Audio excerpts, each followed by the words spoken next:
బీహార్ ఈ రాష్ట్రం పేరు చెప్పగానే చాలా మందికి పేదరికం, అవినీతి, నిరక్షరాస్యత, జనాభా ఎక్కువగా ఉండటం వంటి నెగిటివిటీనే గుర్తుకొస్తుంది.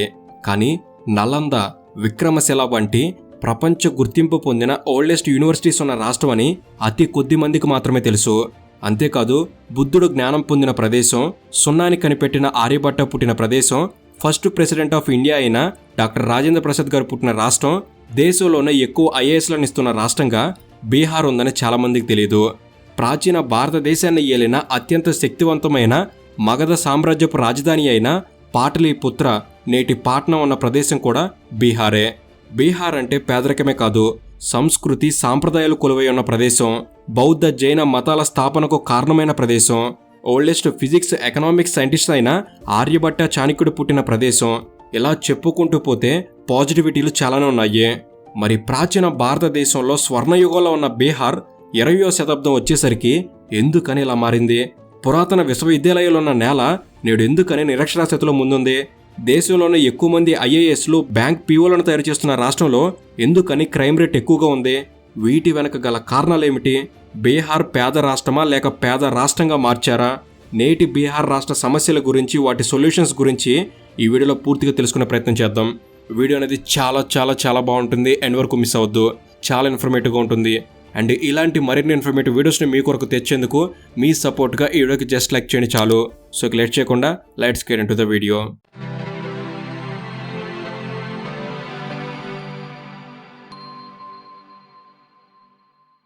వీడియోలోకి ఎంటర్ అయ్యే ముందు ఒక రాష్ట్రం ఆర్థికంగానే కాకుండా అన్ని రంగాల్లో వెనకబడ్డానికి గల కారణాలు ఏమై ఉంటాయని మీరు అనుకుంటున్నారో మాకు మీ కామెంట్ రూపంలో తెలియజేయండి.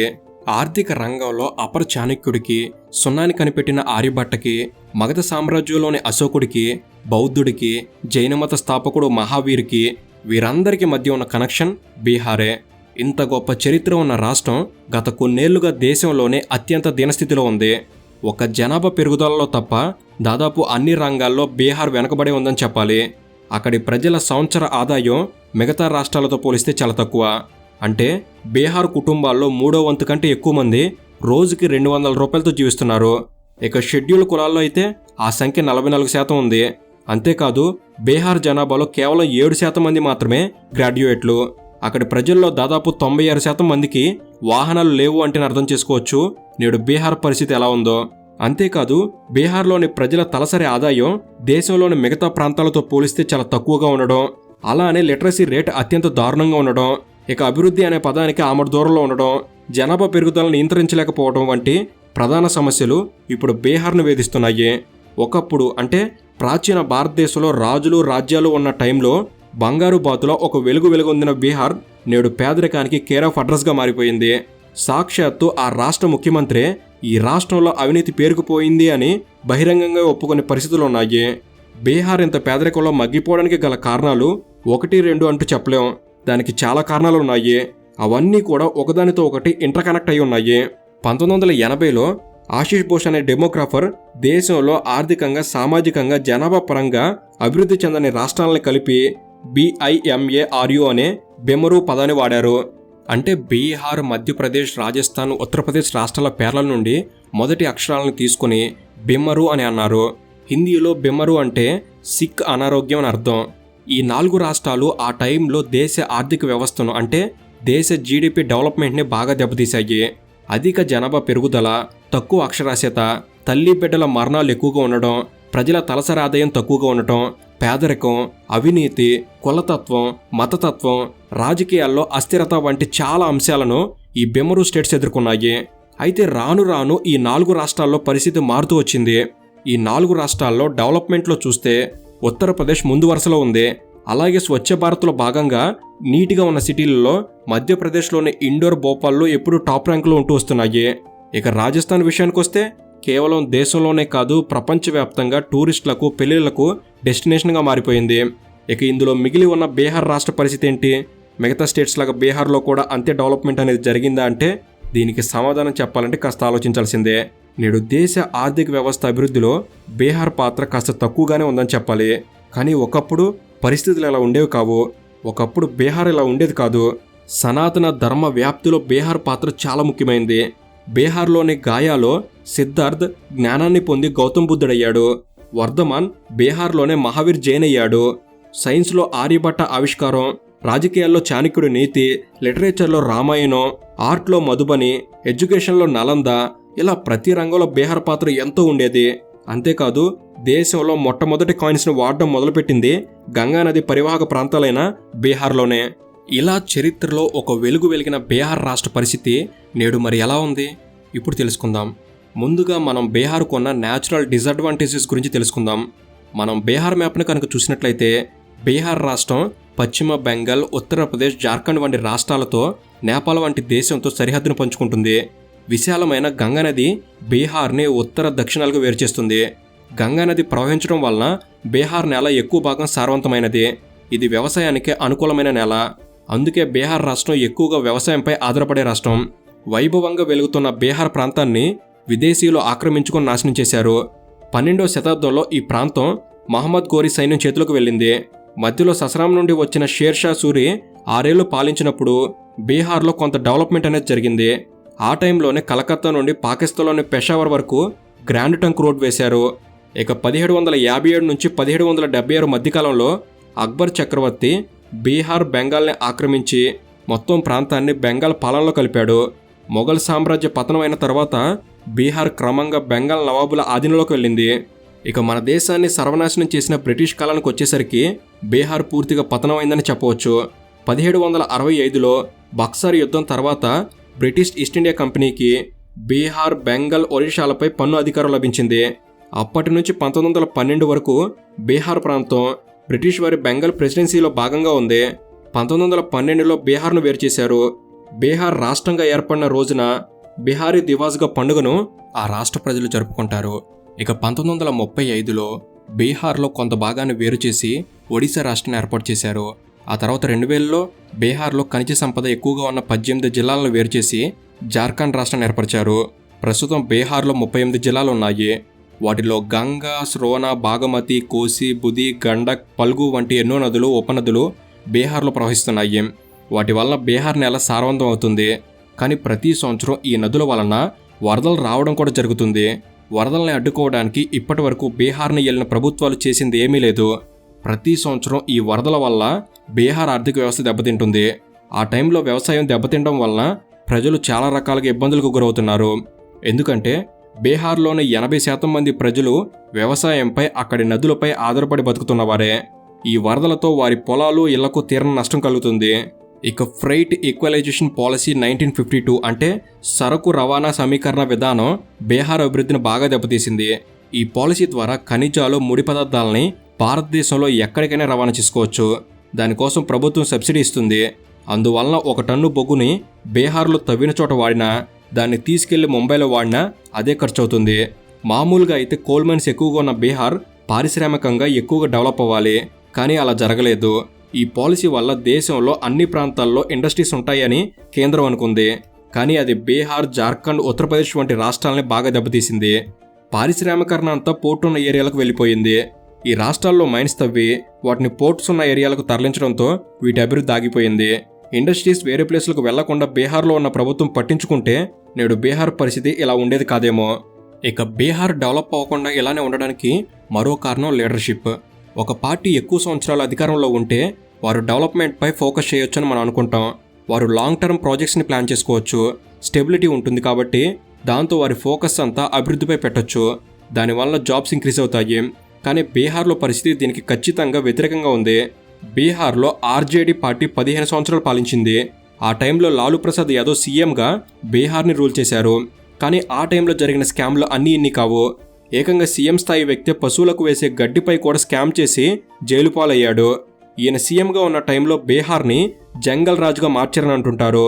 అలాగే లా అండ్ ఆర్డర్ విపరీతంగా దెబ్బతింది. ఎక్కడ చూసినా అవినీతి పేరుకుపోయింది. ఇక మరొక సీఎం నితీష్ కుమార్. ఈయన 3 సార్లు సీఎంగా ఎన్నికయ్యారు. అలాగే దాదాపు 17 ఏళ్లుగా ఈయన బీహార్కు సీఎంగా ఉంటూ ఉన్నారు. కానీ ఏం లాభం? మంత్రులే ప్రమాణ స్వీకారం చేసేటప్పుడు తమ పేరుకు బదులు వేరే వాళ్ళ పేర్లు చెప్పేటంత అజ్ఞానంగా ఉన్నారు. ఈయన టైంలో వలసలు ఎక్కువయ్యాయి. బీహార్ ప్రజలు అటు వ్యవసాయం చేసుకోలేక, ఆ రాష్ట్రంలో బ్రతకలేక వేరే రాష్ట్రాలకు కూలీ పనుల కోసం వెళ్తున్నారు. బీహార్ రాష్ట్రం వ్యవసాయంపై ఆధారపడే రాష్ట్రం అయినా కూడా అక్కడి భూములు కేవలం కొంతమంది జమీందారుల చేతిలో ఉండటం వలన చాలామంది కూలీలుగా ఉండిపోయారు. వారు అక్కడ సరిగ్గా పనులు దొరక్క, చేసిన పనులకు తగినంత ఆదాయం రాక వేరే రాష్ట్రాల్లో వ్యవసాయ కూలీలుగా మారుతున్నారు. దీనికి అడ్డుకట్ట వేయాల్సిన ప్రభుత్వం వారిని పట్టించుకోకుండా వదిలేసి క్యాస్ట్ బేస్డ్ రాజకీయాలు చేసుకుంటూ ఉంది. బీహార్లో కుల రాజకీయాలు ఎక్కువగా ఉంటాయి. కులం, మతం అంటూ ఎప్పుడు వాటి గురించి ఆలోచిస్తే ఇక డెవలప్మెంట్ ఎక్కడ జరుగుతుంది? దేశంలో ఏ రాష్ట్రంలో చేయని విధంగా రీసెంట్గా బీహార్లో కుల గణన కూడా చేశారు. ఇక బీహార్లో మద్యపాన నిషేధం ఉంది.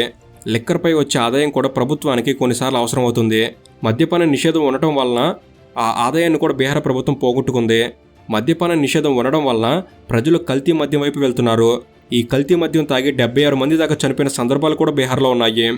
అలాగే బీహార్లో సరైన వైద్యం అందే పరిస్థితులు కూడా లేవు. అటు మద్యం లేదు, ఇటు వైద్యం లేదు. వీటిపై ఖర్చు చేయడానికి ప్రభుత్వం దగ్గర డబ్బు లేదు. హాస్పిటల్స్ లేవు, డాక్టర్లు లేరు, హెల్త్ కేర్ అస్సలు లేదు. బీహార్ హెల్త్ కేర్ సిస్టమ్ కూడా అంతంత మాత్రంగానే ఉంది.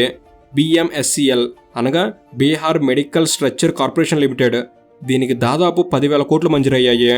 అందులో వాళ్ళు కేవలం 3,000 కోట్లు యూజ్ చేసి 2014 నుండి 2020 వరకు 1000 ప్రాజెక్టులు మాత్రమే చేశారు. 187 ప్రాజెక్టులు ఇంకా కంప్లీట్ అవ్వాలి. 523 ప్రాజెక్టులు ప్రోగ్రెస్ ఉన్నాయి. ఇంకా 387 ప్రాజెక్టులు అసలు మొదలు పెట్టలేదు. స్కామ్లు చేసే వాళ్ళే ఉన్న డబ్బులని నొక్కేస్తే ఇక ప్రజలకు ఉపయోగపడే పనులు చేయడానికి డబ్బులు ఎక్కడి నుండి వస్తాయి చెప్పండి? ఇక మనం బీహార్లోని జనాభా గురించి మాట్లాడుకుంటే, బీహార్లో ఉన్న జనాభాలో ఎక్కువ శాతం యువతే. అక్కడి ప్రజల యావరేజ్ ఏజ్ 22. దేశంలోని మిగతా ప్రాంతాల్లో యావరేజ్ తీసుకుంటే అది 28గా ఉంది. అంటే ఎక్కువగా యంగెస్ట్ పీపుల్ ఉన్న రాష్ట్రంగా బీహార్ ఉంది. బీహార్లోని పాపులేషన్ చూస్తే అది ప్రపంచంలోనే 180 దేశాల కంటే ఎక్కువగా ఉంది. దీనికి ఒక ఎగ్జాంపుల్ చూస్తే, ఏరియా వైజ్ బీహార్ యూరోప్లోని హంగేరీ అంత ఉంటుంది. బీహార్ 94,123 చదరపు కిలోమీటర్లు ఉంటే హంగేరీ 93,026 చదరపు కిలోమీటర్లు ఉంది. ఇక ఉన్న ఈ ప్లేస్లో 2021 లెక్కల ప్రకారం హంగేరీలో 97 లక్షల మంది జనాభా ఉంటే బీహార్లో మాత్రం 13 కోట్ల జనాభా ఉన్నారు. అంటే హంగేరీతో పోల్చితే బీహార్లో 13 రెట్లు ఎక్కువ జనాభా ఉన్నారు. ఈ జనాభా పెరుగుదల అనేది రెండు వైపులా పదునున్న కత్తి లాంటిది. ఏదో వైపు గుచ్చుకోక తప్పదు. అంటే జనాభా ఎక్కువగా ఉంటే వినియోగం పెరుగుతుంది, డిమాండ్ పెరుగుతుంది, దేశంలో అవకాశాలు పెరుగుతాయి. కానీ ఆ జనాభానే అన్ప్రొడక్టివ్, అన్ఎడ్యుకేటెడ్, యూజ్లెస్ కనుక అయితే అదే దేశానికి బర్డెన్గా మారి దేశ ఆర్థిక వ్యవస్థను దెబ్బతీసే స్థాయికి వెళుతుంది. బీహార్ ప్రజల తలసరి ఆదాయం 49,000. ఇది దేశంలోని మిగతా రాష్ట్రాలతో పోలిస్తే చాలా తక్కువ. బీహార్ పక్క రాష్ట్రమైన జార్ఖండ్ రాష్ట్ర ప్రజల తలసరి ఆదాయం 78,000గా ఉంది. ఒకప్పటి పరిస్థితితో పోల్చితే ఇప్పటి బీహార్ రాష్ట్ర ప్రజల ఆర్థిక పరిస్థితి చాలా వేరుగా ఉంది. అందుకే మీరు గమనిస్తే కూలీ పనులు చేసుకునే వాళ్ళలో ఎక్కువగా బీహార్ వాళ్ళే ఉంటారు. వారి ఈ దుస్థితి కారణం వారి నిరక్షరాస్యతను కూడా చెప్పవచ్చు. ఒకప్పుడు ప్రపంచవ్యాప్తంగా గుర్తింపు పొందిన మొట్టమొదటి యూనివర్సిటీ నలంద, అది బీహార్లోనే ఉంది. కానీ నేడు బీహార్లోని ప్రజల చదువుల పరిస్థితి నలంద విశ్వవిద్యాలయం ఎలా అయితే శిథిలావస్థతో చేరిందో అలా తయారైంది. స్కూల్లో కరెంటు, టాయిలెట్స్, బెంచెస్ మాట ఉంచితే 4 గోడలు ఉన్న స్కూల్లో ఉండటం చాలా తక్కువ. వీటిలో కూడా స్కామ్లు జరుగుతున్నాయంటే మీరు నమ్ముతారా? వేరే గవర్నమెంట్ ఆఫీసులను స్కూల్స్ అని చెప్పి కేంద్రం పిల్లలకు టెక్స్ట్ బుక్లు, యూనిఫామ్ల కోసం ఇచ్చే నిధుల్ని ఫేక్ అటెండెన్స్ చూపిస్తూ ఆ డబ్బును దారిమళ్లిస్తున్నారు. ఇది డైరెక్ట్ అకౌంట్లోకి పడే స్కీమే అయినా పిల్లలకు ఆధార్ కార్డు లేదని, వారికి బ్యాంక్ అకౌంట్స్ లేవని చెప్పి స్కామ్ చేస్తున్నారు. అంతేకాకుండా ఎగ్జామ్స్ టైంలో పాస్ కాపింగ్కి పాల్పడుతున్న ఎన్నో వీడియోస్ వైరల్ అయ్యాయి. ఒకప్పుడు ఎడ్యుకేషన్కి మూల స్తంభంలో నిలిచిన బీహార్ నేడు ల్యాక్ ఆఫ్ ఎడ్యుకేషన్తో కొట్టుమిట్టాడుతుంది. బీహార్లో జనాభా పెరుగుదలకు కారణం అక్కడి జనాల నిరక్షరాస్యత అని ఆ రాష్ట్ర ముఖ్యమంత్రి అన్నారంటే అక్కడ పరిస్థితులు ఎలా ఉన్నాయో మనం అర్థం చేసుకోవచ్చు. ఇక బీహార్లో పేదరికాన్ని నిర్మూలించాలి అంటే అక్కడ అవకాశాలను కల్పించాలి. అవకాశాలు దొరకాలి అంటే జనాలు చదువుకున్న వారే ఉండాలి, ఇండస్ట్రీస్ ఉండాలి, ప్రైవేటైజేషన్ ఉండాలి. కానీ బీహార్లో ఇవేం లేవు. ప్రైవేట్ ఇండస్ట్రీస్ బీహార్కి వచ్చే అవకాశం లేదు. ఎందుకంటే అక్కడ ల్యాండ్ ఎక్కువగా అగ్రికల్చర్ ల్యాండ్. ఈ ల్యాండ్లో ఫ్యాక్టరీలు కట్టడానికి పర్మిషన్ ఉండదు. ఎంప్లాయ్మెంట్ లేకపోతే క్రైమ్ రేట్ పెరిగే అవకాశం ఎక్కువగా ఉంటుంది. మీరు గమనిస్తే ప్రస్తుతం జరిగే సైబర్ క్రైమ్స్లో ఎక్కువగా బీహార్ వాళ్ళ పాత్రే ఉంది. Credit card scam, call center scam, cyber ఫ్రాడ్లు ఇవన్నీ బీహార్ నుంచి ఎక్కువగా జరుగుతున్నాయి. ఈ స్కామ్లకి బీహార్కి లింక్ ఉంటున్నాయి. తక్కువ అక్షరాస్యత, జనాభా పెరుగుదల, కేంద్రం నిర్లక్ష్యత, కులాల వారీగా, మతాల వారీగా చీలిపోయిన సమాజం, సంస్కరణలో రాకపోవడం, నాయకుల అవినీతి వంటి పలు కారణాలతో బీహార్ దేశంలోని పూరెస్ట్ స్టేట్గా నిలిచింది. ఈ సమస్యలకు పరిష్కారం కూడా లేకపోలేదు. ఈ సమస్యల పరిష్కారం దిశగా అక్కడ ప్రభుత్వం గత కొన్ని సంవత్సరాలుగా అడుగులు వేస్తూ ఉంది. దానికోసం బీహార్ రాష్ట్రానికి స్పెషల్ స్టేటస్ ఇవ్వాలని కేంద్రాన్ని అడుగుతుంది. ఈ స్పెషల్ స్టేటస్ గురించి తెలుగు రాష్ట్రాల్లో తెలియని వారంటూ బహుశా ఉండరేమో. దేశంలో ఏదైనా రాష్ట్రానికి స్పెషల్ స్టేటస్ ఇస్తే కలిగే బెనిఫిట్స్ కొన్ని ఉన్నాయి. అవేంటంటే, కేంద్ర ప్రభుత్వం రాష్ట్రాలకు ఇస్తున్న నిధుల్లో 30% నిధుల్ని మొదట ప్రత్యేక హోదా కలిగిన రాష్ట్రాలకి పంచుతారు. ఆ తర్వాతే మిగిలిన 70% నిధుల్ని ఇతర రాష్ట్రాలకు కేటాయిస్తారు. ప్రత్యేక హోదా ఉన్న రాష్ట్రాలకు కేంద్ర నిధులు 90% గ్రాంట్లుగాను 10% అప్పుగాను వస్తాయి. గ్రాంట్ల ద్వారా వచ్చిన సొమ్మును తిరిగి రాష్ట్రం కేంద్రానికి చెల్లించాల్సిన అవసరం ఉండదు. అదే అప్పు రూపంలో వచ్చిన నిధులను మాత్రం తిరిగి చెల్లించాల్సిందే. ప్రత్యేక హోదా ఉన్న రాష్ట్రాల్లోని పరిశ్రమలకు సైతం భారీగా రాయితీలు ఇస్తారు. 100% ఎక్సైజ్ డ్యూటీ మినహాయింపు లభిస్తుంది. ఆదాయపు పన్నులో సైతం 100% రాయితీ లభిస్తుంది. పన్ను మినహాయింపులు కొన్ని ప్రత్యేక రియంబర్స్మెంట్లు ఉన్నట్లయితే రాష్ట్రానికి పారిశ్రామికవేత్తలు క్యూ కడతారు. అంతేకాకుండా పన్ను రాయితీలు పారిశ్రామికవేత్తలకు అందించే ప్రోత్సాహాల కారణంగా అనేక వస్తువుల ధరలు తగ్గుతాయి. కరెంటు సగం ధరకి లభ్యమయ్యేందుకు ఆస్కారం ఉంటుంది. దీంతో పరిశ్రమలకు మేలు జరుగుతుంది. దీని ద్వారా స్టేట్ ఇండస్ట్రియలైజేషన్ అయ్యి అక్కడి ప్రజలకు ఉపాధి అవకాశాలు పెరుగుతాయి. దానివల్ల ప్రజల తలసరి ఆదాయం పెరుగుతుంది. అందుకే బీహార్ స్టేట్ ప్రత్యేక హోదా కోసం కేంద్రాన్ని అడుగుతూనే ఉంది. కానీ ఈ ప్రత్యేక హోదా వల్ల లాభాలు ఉండడమే కాకుండా నష్టం కూడా ఉంది. ఇది స్టేట్ని హ్యాండిక్యాప్డ్గా మార్చడమే అంటున్నారు కొంతమంది. ప్రతి దానికోసం కేంద్రంపై ఆధారపడాల్సి ఉంటుంది. ఒకరిపై డిపెండ్ అవ్వడం కంటే సొంతంగా అవకాశాలనే అభివృద్ధి చేసుకుంటే మంచిది కదా అని కొంతమంది ఆర్థిక రంగ నిపుణుల వాదన. రాష్ట్రం తన సొంతగా రెవెన్యూను డెవలప్ చేసుకోవడానికి ముఖ్యమైన మార్గాల్లో ఒకటి టూరిజం. కేవలం టూరిజం పైన ఆధారపడి డెవలప్ అయిన దేశాలు ఎన్నో ఉన్నాయి. బీహార్ రాష్ట్రంలో ప్రజలను ఆకర్షించడానికి కావలసినంత చరిత్ర ఉంది. నలంద, వైశాలి, బోధ్గయ, పాట్నా వంటి ఎన్నో చారిత్రాత్మక ప్రదేశాలు ఉన్నాయి. వైల్డ్ లైఫ్ శాంక్చురీలు ఎన్నో ఉన్నాయి. ఇక్కడ గంగా నదిలో డాల్ఫిన్స్ కూడా ఉన్నాయి. విశాలవంతమైన పచ్చిక బయళ్ళు, సారవంతమైన నేల, గంగానది పరివాహక ప్రాంతాలు చూపర్లకు ఆకట్టుకోవడానికి ఎన్నో ఉన్నాయి. వాటిని సరిగ్గా ప్రమోట్ చేయగలిగితే బీహార్ రాష్ట్రం టూరిజంలో ఎంత డెవలప్ అవుతుంది. కేరళ, రాజస్థాన్, గుజరాత్ వంటి రాష్ట్రాలు తమ టూరిజాన్ని డెవలప్ చేసుకోవడానికి ఎన్నో యాడ్స్ ఇస్తూ ఉంటాయి. వాటి వల్ల రాజస్థాన్ ఒక వెడ్డింగ్ డెస్టినేషన్గా మారింది. టూరిజానికి సంబంధించి బీహార్ యాడ్స్ ఎక్కడ మనకు కనపడవు. వాళ్ళ రాష్ట్రాన్ని వాళ్ళు ప్రమోట్ చేసుకోకపోతే అక్కడ ఉన్న ప్లేసెస్ గురించి బయట వ్యక్తులకు ఎలా తెలుస్తుంది? బీహార్ ప్రభుత్వం టూరిజాన్ని డెవలప్ చేసుకునే దిశగా ఎందుకు అడుగులు వేయడం లేదో తెలియడం లేదు. అంతేకాకుండా మన దేశంలో టాలెంట్కి కొదవలేదు. టాలెంట్ ఉన్న వాళ్ళని వెతుకు పట్టుకొని స్టార్టప్ కంపెనీలను ఎంకరేజ్ చేస్తే బీహార్ ఆర్థిక వ్యవస్థ మరింత మెరుగవుతుంది. స్టార్టప్ కంపెనీల వల్ల స్థానిక ప్రజలకు ఎంతో మేలు జరుగుతుంది. బీహార్లోని చాలామంది ప్రజలు కేవలం రెండింటి మీద మాత్రమే ఆధారపడుతున్నారు. అయితే వ్యవసాయం లేదా గవర్నమెంట్ జాబ్, ఈ రెండూ చేయలేని వారు మిగతా సిటీలకు వలస వెళ్ళి అక్కడ తమ జీవితాన్ని కూలీలుగా మార్చుకుంటున్నారు. అదే బీహార్లో స్టార్టప్ కంపెనీలు ఎంకరేజ్ చేస్తే కనుక ప్రజల్లో క్రియేటివిటీ పెరుగుతుంది. చాలా మందికి ఉపాధి కూడా లభిస్తుంది. బీహార్లో ఇప్పటి వరకు దాదాపుగా 2000 స్టార్టప్ కంపెనీలు రిజిస్టర్ అయి ఉన్నాయి.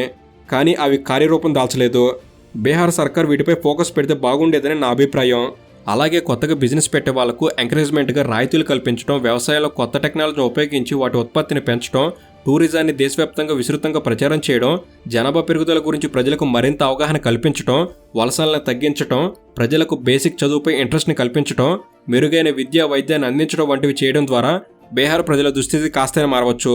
ఇవన్నీ బేసిక్స్ మాత్రమే. క్షేత్రస్థాయిలో మరింత శ్రమ చేయాల్సి ఉంటుంది. అంతేకాని కులం, మతం అంటూ రాజకీయాలు చేస్తూ, అవసరం ఉన్నా లేకపోయినా ఉచిత పథకాలు ఇస్తూ, ప్రజలను మరింత సోమరపోతులు చేస్తూ ఉన్న ఖజానాను కూడా ఖాళీ చేస్తే పరిస్థితి చేదాటిపోతుంది. సో ఇది ఫ్రెండ్స్, ఈ వీడియో అనేది మీరు బీహార్ గురించిన కొన్ని విషయాలు తెలుసుకోవడంలో ఎంతో కొంత ఉపయోగపడిందని భావిస్తున్నాను. ఈ వీడియో కనుక మీకు నచ్చినట్లయితే జస్ట్ లైక్ చేయండి చాలు. అండ్ బీహార్పై మీకున్న అభిప్రాయం ఏమిటి తప్పకుండా కామెంట్ చేయండి. అండ్ ఇలాంటి మరిన్ని ఇన్ఫర్మేటివ్ వీడియోస్ ఇక్కడ నుంచి రాబోతున్నాయి. వాటిని మీరు కూడా పొందేందుకు తప్పకుండా మన తెలుగు నాలెడ్జ్ సబ్స్క్రైబ్ చేసుకుని బెల్ని ఆల్లో పెట్టుకోగలరని మనవి. Thank you for watching. Have a good day.